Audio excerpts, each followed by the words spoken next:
नमस्कार, मैं हूं पीएस त्रिपाठी और आप देख रहे हैं हमारा विशेष कार्यक्रम सितारे। हमारे आप सभी दर्शकों का इस कार्यक्रम में स्वागत। आज हम बात करेंगे आज के पंचांग की व्रत त्योहार के साथ ही हम आपको आपका राशिफल भी बताएंगे। इसके अलावा चर्चा करेंगे कि जीवन में सभी प्रकार के सुखों को कैसे पाया जा सकता है, क्या परेशानियां होती हैं जिसके चलते आपके सुख कम हो जाते हैं। इसके अलावा आपके फोन कॉल्स होंगे, आप सीधे फोन करके अपने प्रश्न पूछ सकते हैं। हमारा फोन नंबर है 07714008877। अब से आधे घंटे तक लगातार ये फोन लाइन खुली रहेगी और हमें आपके फोन का इंतजार रहेगा। तो चलिए कार्यक्रम की शुरुआत करते हैं और जानते हैं आज का पंचांग। आज शुभ संवत 2079 शक 1944 सूर्य दक्षिणायन का अश्विन महीने के शुक्ल पक्ष की चतुर्दशी तिथि है और दिन शनिवार। आज चतुर्दशी रात्रि को 3:41 तक, पूर्व भाद्रपद नक्षत्र शाम को 5:08 तक। आज चंद्रमा कुंभ राशि में होंगे। आज का राहु काल 8:54 से 10:22 तक होगा। तो दोस्तों ये तो था आज का पंचांग। और अब एक सूचना, यदि आपके मन में कोई सवाल हो, ज्योतिषी सवाल हो और आप उसका निजी समाधान चाहते हो तो मुझे कॉल कर सकते हैं 9893363928 या फिर 9753039055 में। इसके अलावा आप ईमेल से भी मुझसे सीधे संपर्क कर सकते हैं। हमारा ईमेल आईडी है pstripathi9@gmail.com। तो चलिए, दिन को 11 बजे से लेकर रात को 8 बजे तक पंडित जी आपकी सेवा में हाजिर होते हैं। ये सेवा पूरी तरह से निःशुल्क है।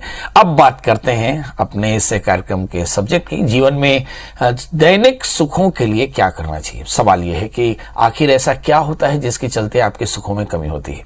किसी भी व्यक्ति को उसके दैनिक जीवन में कितना सुख साधन मिल रहा है, धन के अलावा अन्य सुख दैनिक जीवन में आसानी से प्राप्त हैं या नहीं, इसके बारे में जानना हर कोई चाहता है। आपके पास बहुत सारा धन, बहुत सारा सुख साधन होने के बाद भी यदि आपको समय पर खाना या अच्छी नींद नहीं नसीब हो रही तो निश्चित तौर पर आपको अपनी जन्म कुंडली दिखाना चाहिए, क्योंकि इसी में लिखा है आपके सभी सुखों का राज।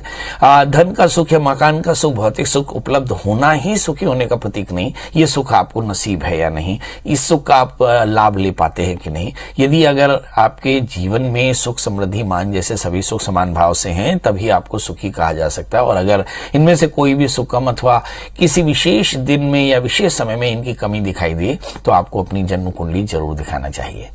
वैसे तो ज्योतिष प्रत्येक व्यक्ति अथवा व्यक्तिगत विश्लेषण का विषय है, किंतु कुछ ग्रह और भाव इसके संबंध में बताते हैं। उसका एक छोटा सा उदाहरण मैं आपको देता हूं। क्यों होता है हमारे यहाँ, क्यों होती है सुख में कमी। कुंडली में दूसरे और 11वें भाव को धन स्थान और आय स्थान कहते हैं। इसके साथ ही आर्थिक स्थिति की गणना के लिए चौथे और 10वें की शुभता भी देखी जाती है। यदि इन स्थानों के स्वामी प्रबल हो, अच्छी स्थिति में हो तो निश्चित तौर पर ये अच्छा फल देते हैं, परंतु यदि निर्बल हो या विपरीत स्थिति में हो तो अर्थाभाव बना रहता है, यानी धनेश सुखेश लाभेश और 8वें 12वें बैठ जाए तो निश्चित तौर पर जानिए कि इसके कारण आपको काफी ज्यादा धनाभाव की परेशानी बनी रहती है। राहु व्यक्ति को शुभाशुभ फल अचानक प्रदान करता है। कभी कभी तो इतना अधिक अपेक्षा से हटकर प्रभाव देता है कि व्यक्ति खुद चकित रह जाता है कि उसके जीवन में ऐसे कैसे हो गया। यदि आपके जीवन में कोई अचानक घटना घट रही है जिसके बारे में कभी आपने सोचा ही नहीं, तो इसके पीछे एक बड़ा कारण हो सकता है राहु के कारण बनने वाला अत्यंत शुभ योग होता है। जब किसी व्यक्ति की जन्म कुंडली में राहु छठे भाव में हो और केंद्र स्थान यानी चौथे 7वें 10वें भाव में, लग्न चौथे 7वें 10वें भाव में किसी एक जगह पर बृहस्पति हो तो अष्टलक्ष्मी का योग बनता है। कुछ विद्वान राहु के छठे और बृहस्पति के केवल दशम स्थान होने पर अष्टलक्ष्मी बनने का योग मानते हैं। ये योग जिस जातक की कुंडली में होता है वो महाधनवान होता है। ऐसे व्यक्ति को धन की कमी नहीं रहती। बृहस्पति के प्रभाव से राहु शुभ फल देकर जातक को धनवान बनाता है। ऐसे एक योग और भी है। चंद्रमा को तात्कालिक निर्णय के तौर पर देखा जाने वाला ग्रह माना जाता है। अतः चंद्रमा और राहु के प्रभाव से रोजमर्रा के जीवन में अनेक प्रकार की परेशानियां आ सकती है। इस तरह यदि आपके दैनिक जीवन में सुख और प्रभाव देखना हो तो आप अपनी जन्म कुंडली में ग्रहों का परिवर्तन और सूक्ष्म दशा का अवलोकन करके पता कर सकते हैं कि सुख आपको कितना मिलेगा, नींद कितनी मिलेगी, शांति कितनी मिलेगी, सम्मान मिलेगा या नहीं। यदि नहीं तो इसके तात्कालीन लाभ के लिए दैनिक जीवन में ग्रह शांति कराई जा सकती है। इसमें एकादश स्थान के स्वामी राहु तथा चंद्रमा के उपाय करने चाहिए। इसके लिए सर्वश्रेष्ठ उपाय है शिव जी की पूजा। हमारे तुलसीदास जी ने लिखा है कि भावी मेट सकहि त्रिपुरारी। इसका मतलब ये हुआ कि यदि आपके जीवन में कष्ट ज्यादा हो तो भगवान शिव की शरणागति में रहें। और तिलादि अष्ट महादान का निर्णय शास्त्र में किया गया कि तिल लोहा सोना रुई नमक सप्तधान्य भूमि और गौ, ये 8 वस्तुएं दान करनी चाहिए। इसमें सबसे श्रेष्ठ दान तिल का होता है। एक पूर्ण पात्र में तिल से भरा हुआ दक्षिणा सहित किसी ब्राह्मण को दान दें तो आपकी परेशानियां दूर होती हैं। चलिए, हमारे साथ कॉलर हैं श्याम कलाबाई। श्याम जी बहुत बहुत स्वागत है, बताइए क्या जानना चाहती हैं। पता लगे जी। चालू करो। हेलो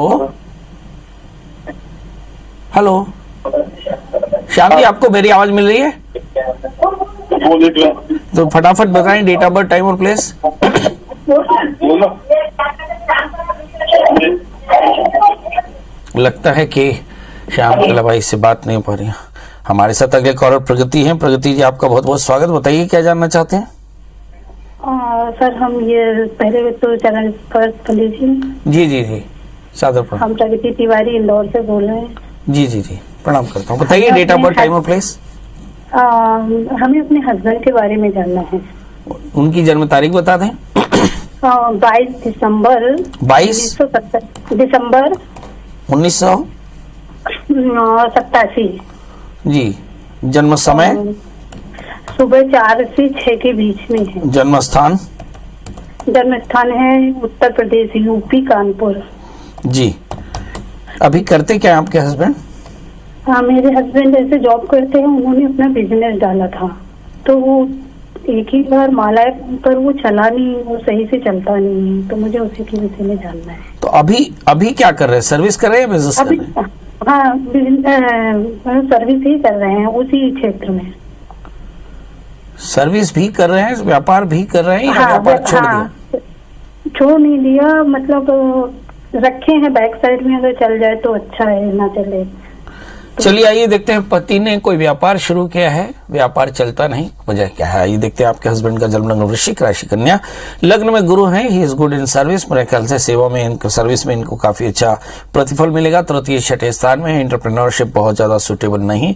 गले की तकलीफ हो सकती है। इस समय जो दशाएं चल रही है, शुक्र के अंतर दशाएं चल रही है, मतलब ये हुआ कि आने वाले 3 वर्ष 8 महीने बहुत अच्छे नहीं है। क्या करना चाहिए? शुक्र की शांति के लिए हमारे लिखा है कि शनि स्तुजाप्यमानेस्मिन् स्तोत्रैः सम्पत्तिः रुचिकैः, मतलब भगवती दुर्गा का स्तोत्र पाठ करें, दुर्गा स्तोत्र का नित्य पाठ करें, और दुर्गा जी की प्रियता के लिए घी का दिया जलाएं, थोड़ा सी चीनी का दान करें। आप देखेंगे बहुत जल्दी इन्हें फायदा होगा। 8 कैरेट का इटालियन मूंगा, 4 कैरेट का पुखराज भी धारण करें। ठीक, आज हम चर्चा कर रहे थे कि किसी भी जातक के जीवन में सुख कैसे देखे जाते हैं। बड़ा आसान कि यदि आपका धनेश, एकादशीश, दशमेश और भाग्येश अगर अनुकूल हो तो आपको जीवन में सुखों की प्राप्ति होती है।